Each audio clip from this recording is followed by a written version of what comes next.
Aksi Heri Wirawan, sang predator belasan santriwati di Jawa Barat berujung pada hukuman seumur hidup. Hukuman ini dianggap lebih ringan dari tuntutan yakni hukuman mati. Perbuatannya tidak hanya membuat gerah masyarakat, tapi juga sudah pasti merusak korban dalam perkembangan termasuk pola pikirnya ke masa depan.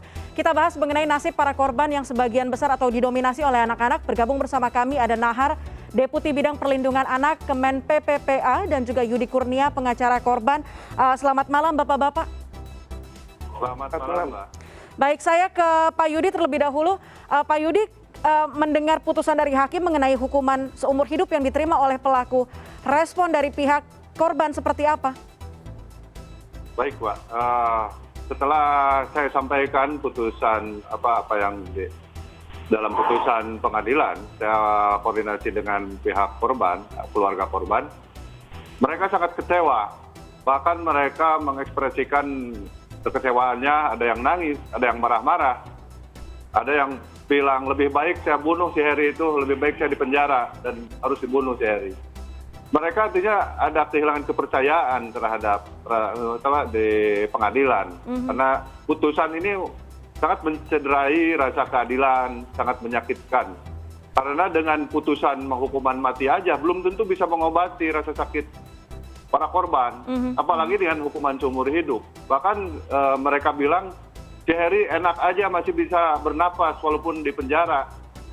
Kami seumur-umur menanggung beban, menanggung kesakitan. Jadi catatan sejarah dalam hidup kami, keluarga kami. Seumur-umur dan turun-temurun ini akan menjadi catatan sejarah di keluarga kami. Itu yang mereka itu sangat geram, marah sekali dengan si pelaku ini. Sementara putusan hakim jauh dari harapan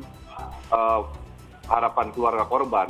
Karena saya pernah melarang-larang pada saat sebelum kita melaporkan, sempat si keluarga korban dan saudara-saudaranya dari kampung mau menyerang ke Bandung, ke rumah si pelaku, si Heri.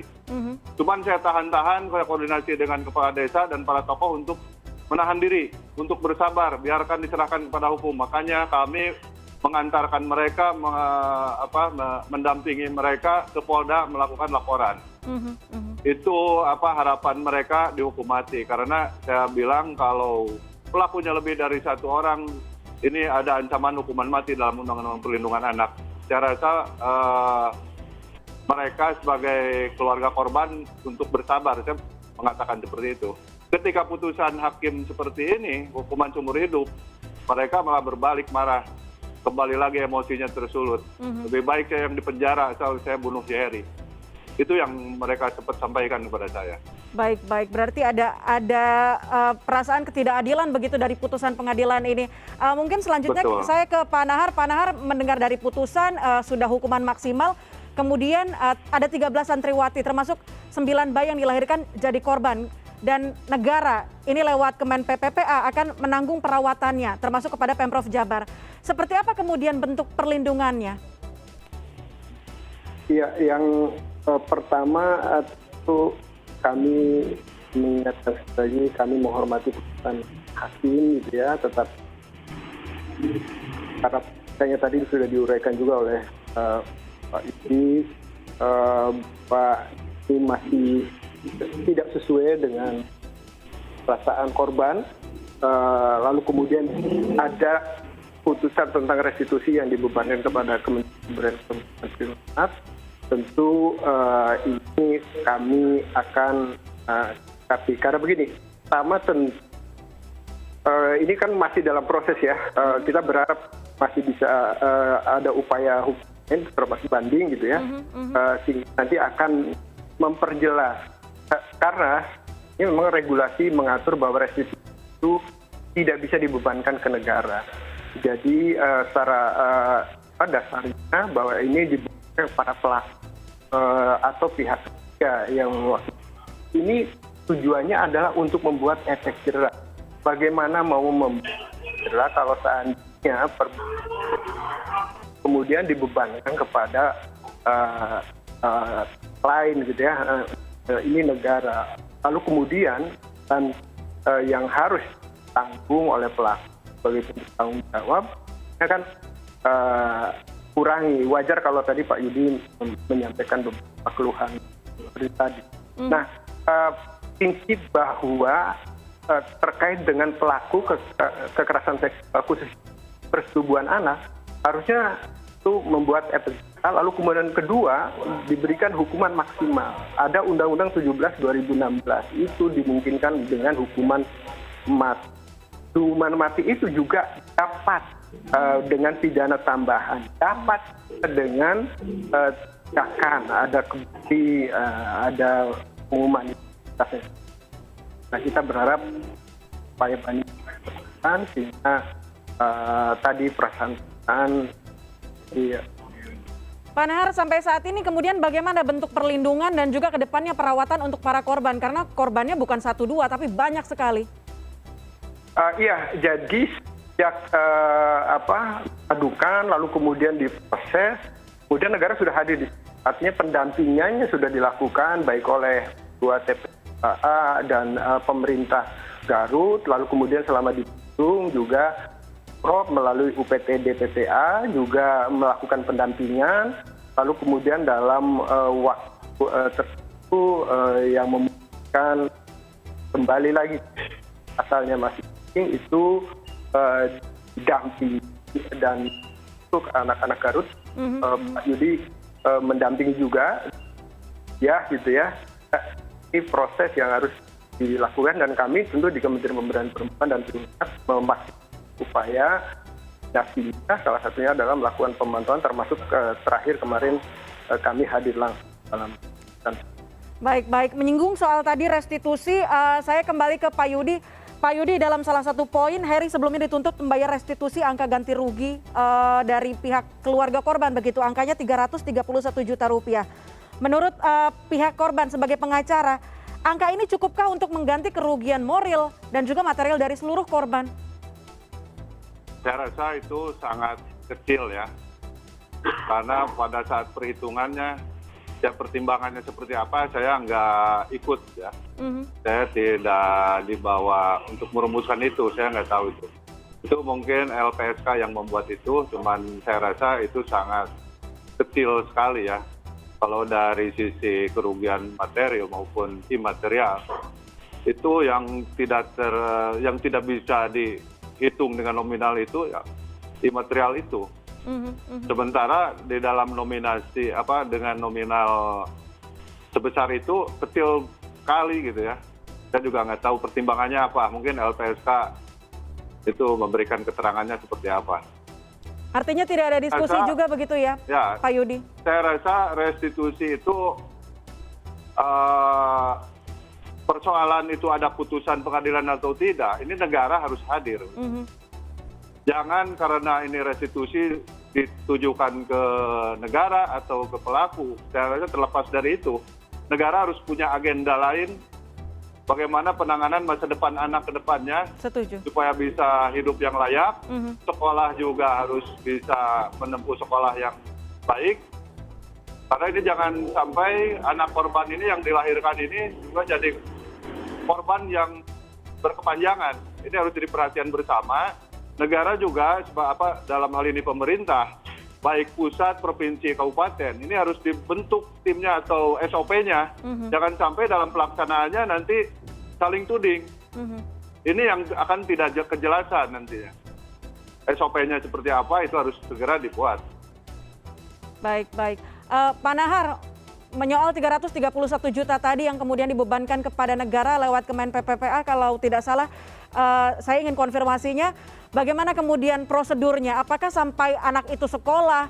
Dan jika tidak tersedia anggaran tersebut dalam tahun ini, artinya masuk dalam anggaran tahun berikutnya? Jadi yang pertama begini. Pertama soal besaran 331. Itu ada usul ke LPSK. Karena memang kita tahu bahwa peraturan terkait dengan perlindungan saksi dan korban diproses di LPSK dan itu juga sudah dilakukan hitungan. Lalu kemudian juga ada persetujuan dengan pelaku. Nah, dalam proses kemudian muncullah angka besar itu, ya, karena ada hitungan tersendiri di dalam proses itu. Berdasarkan usulan, lalu kemudian diproses, kemudian muncul angka, kemudian itu yang menjadi dasar kemarin ditetapkan majelis hakim gitu ya. Lalu kemudian apakah cukup betul Pak Yudi? Kan ini kan proses ya. Satu persoalan internal anak juga belum selesai, juga ada persoalan lain yang harus dipikirkan. Jadi artinya bahwa itu salah satu saja instrumen memastikan bahwa pemenuhan hak korban dilakukan.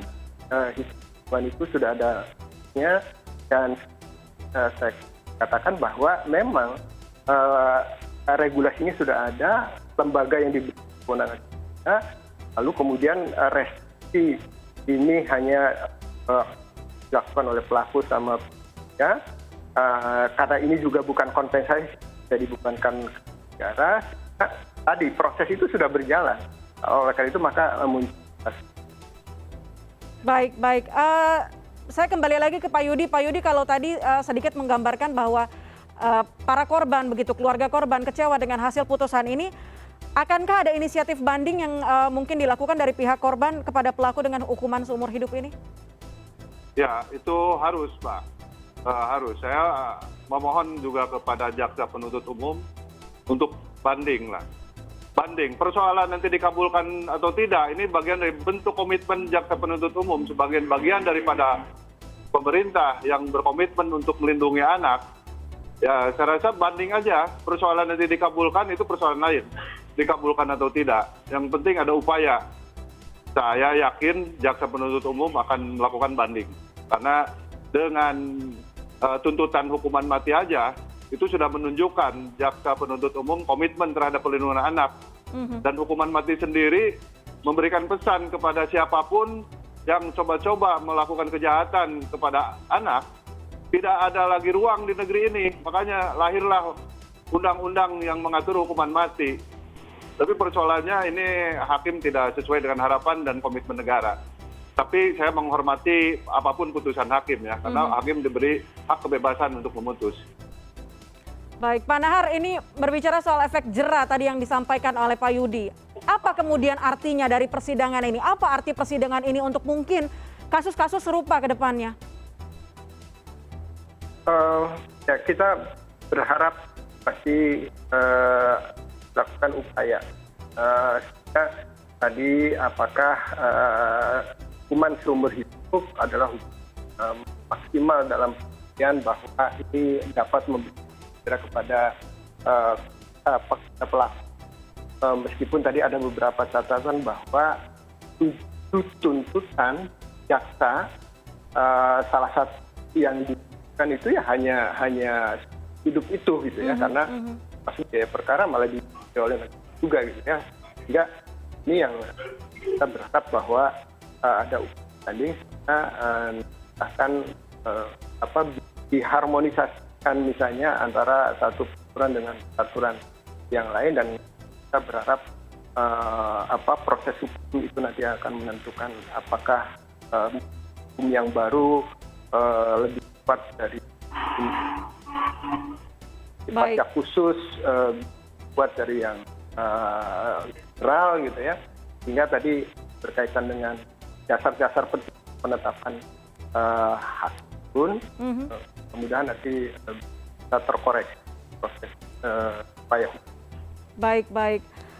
Kasus ini sudah sangat menyita perhatian warga negara Indonesia, termasuk warganet di lini masa. Mungkin Kemen PPPA bisa terus mengawal kasus ini sampai para korban yang juga perempuan dan anak-anak bisa menemukan titik terang dan juga keadilan. Pak Yudi, terima kasih banyak juga atas kehadirannya dalam CNN Indonesia Connected. Bapak-bapak, selamat malam. Selamat malam, baik, terima kasih, Mbak.